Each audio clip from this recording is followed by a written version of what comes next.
ஸ்பௌஸா, சைல்டா, சிப்ளிங்கா அப்படின்றத இங்கே சூஸ் பண்ணிக்கலாம்.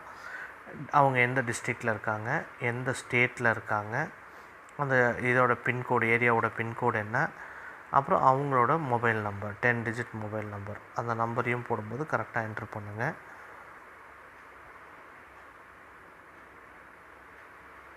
ஸோ அதுக்கு அடுத்ததாக வந்து பார்த்திங்கன்னா உங்களோட ஃபேமிலி டீட்டெயில்ஸ். ஸோ இங்கே தெளிவாக போட்டிருக்கோம், இதை க்ளீனாக படித்து பாருங்கள். If unmarried or widower or divorcee, நீங்கள் கல்யாணம் ஆகாதவங்களாக இருந்தாலோ இல்லை விதவை யாராக இருந்தாலோ இல்லைனா டிவோர்ஸ் ஆனவங்களாக இருந்தாலோ உங்களோட அப்பா அம்மா அவங்களோட டீட்டெயில் என்ட்ரு பண்ணுங்கள். பிரதர் ஆர் சிஸ்டர் அதை வந்து பார்த்திங்கன்னா அவங்க மைனராக இருக்கும் பட்சத்தில் மட்டும் அதை என்ட்ரு பண்ணுங்கள். மைனர்ஸ்னால் லெஸ் தென் 18 இயர்ஸாக இருக்கும் பட்சத்தில் மட்டும் அதை என்ட்ரு பண்ணுங்கள். இல்லை நீங்கள் வந்துட்டு அதாவது இந்த இதில் ஏதாவது ஒன்று unmarried widower or widower or டிவோர்ஸியாக இருக்கும் பட்சத்தில் உங்களுக்கு குழந்தைகள் இருந்தால் மேக்ஸிமம் 2 குழந்தையோட டீட்டெயில் வரைக்கும் நீங்கள் என்ட்ரு பண்ணலாம். இல்லை நீங்கள் கல்யாணம் ஆனவங்களாக இருந்தால் உங்களோட ஹஸ்பண்ட் இல்லைனா ஒய்ஃப் அவங்களோட நம்பரையும் உங்களோட குழந்தைகள் 2 பேர் மேக்ஸிமம் அதை மட்டும் என்ட்ரு பண்ணிங்கன்னா போதும். அப்பா அம்மா டீட்டெயில்ஸ் இதுக்கு தேவை இல்லை கல்யாணம் ஆகிருக்கும் பட்சத்தில்.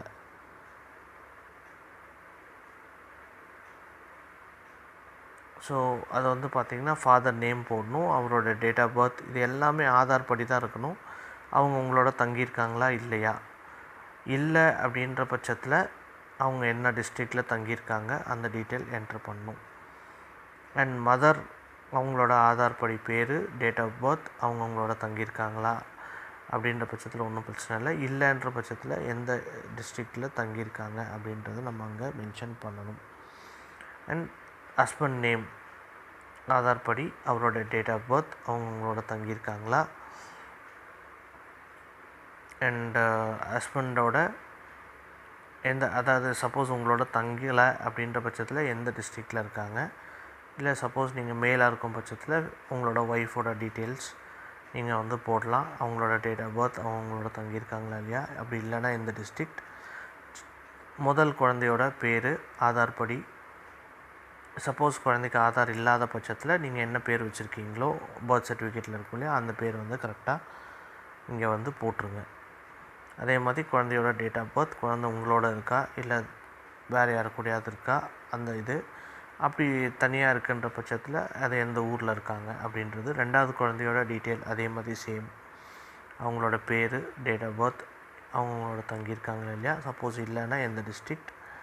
அப்புறம் நான் சொன்னேன் இல்லைங்களா, உங்களோட அண்ணனோ தம்பியோ தங்கையோ அக்காவாக இருக்கிறதுக்கு வாய்ப்பு இருக்காது மோஸ்ட்டாக, தம்பி இல்லை தங்கச்சி இருக்கும் பட்சத்தில் அவங்க மைனராக இருக்கும் பட்சத்தில் மட்டும் இந்த டீட்டெயில் வந்து நீங்கள் ஃபில் பண்ணுங்கள் அவங்கள பற்றி. அதுமாதிரி 2 பேருக்கு போட்டுக்கலாம். அப்புறம் நீங்கள் இதுக்கு முன்னாடி எங்கேயாவது ப்ரீவியஸாக ஒர்க் பண்ணியிருந்தீங்கன்னா உங்களுக்கு அங்கே பிஎஃப் கொடுத்துருந்தால், பிஎஃபோட பெனிஃபிட் கொடுத்துருந்தாங்க, உங்கள் சம்பளத்துலேருந்து பிஎஃப் பிடிச்சிருந்தால் உங்களுக்கு வந்து யூஏஎன் நம்பர், யூனிவர்சல் அக்கௌண்ட் நம்பர்னு ஒன்று கொடுத்துருப்பாங்க. ஸோ அந்த அக்கௌண்ட் நம்பரை இந்த இடத்துல மென்ஷன் பண்ணுங்கள். சப்போஸ் உங்களுக்கு அக்கௌண்ட் நம்பர் தெரியலை அப்படின்ற பட்சத்தில், யூஏஎன் நம்பர் தெரியாது அப்படின்ற பட்சத்தில், சப்போஸ் இந்த யூஏஎன் நம்பர் நான் சொன்ன மாதிரி உங்களுக்கு தெரியலை, நீங்கள் ஆனால் ஒர்க் பண்ணியிருக்கீங்க, உங்களுக்கு பிஎஃப் பிடிச்சிருக்காங்க, உங்களோட யூஏஎன் நம்பர் உங்களுக்கு தெரியலன்ற பட்சத்தில் கூகுளில் போயிட்டு நோ யோர் யூஏஎன் அப்படின்னு சொல்லி டைப் பண்ணிங்கன்னா அது அந்த லிங்க் ஓப்பன் ஆகும். நான் இப்போ இங்கே மொபைலில் ட்ரை பண்ணி பார்த்தேன், லிங்க் ஓப்பன் ஆகலை, இல்லைன்னா நானே ஓப்பன் பண்ணி காமிச்சிருப்பேன். ஸோ அதில் போயிட்டு அதில் சில டீட்டெயில்ஸ் கேட்கும், அந்த டீட்டெயில்ஸ் கரெக்டாக நீங்கள் கொடுக்கும்போது உங்களோட யூஏஎன் நம்பர் என்ன அப்படின்றது உங்களுக்கு அதுவே காமிச்சு கொடுக்கும். அந்த டீட்டெயில் நீங்கள் இங்கே ஃபில் பண்ணலாம். அண்ட் இது வரைக்கும், அதாவது 11/8/2024 வரைக்கும் நீங்கள் ஜாயின் பண்ணதுலேருந்து எத்தனை நாள் லீவ் எடுத்திருக்கீங்க அந்த டீட்டெயில் வந்து இங்கே கொடுங்க. 1 நாள்னா 1 நாள், 2 நாள்னா 2 நாள். நீங்களாக லீவ் எடுத்தது, ஸ்கூல் லீவ் விட்டது கிடையாது, நீங்கள் வேலைக்கு போகாமல் இருந்த நாட்கள் அது என்னன்றதை இங்கே போடுங்க. லீவ் எடுத்த நாட்களை இங்கே போடுங்க. அப்புறம் நீங்கள் ஏதாவது ஒரு கம்ப்யூட்டர் கோர்ஸ் நீங்கள் கம்ப்ளீட் பண்ணியிருந்தீங்கன்னா ஸோ அதையுமே நீங்கள் வந்து ஜேபேக்காவோ இல்லை பிடிஎஃபாவோ 200 கேபிக்குள்ளார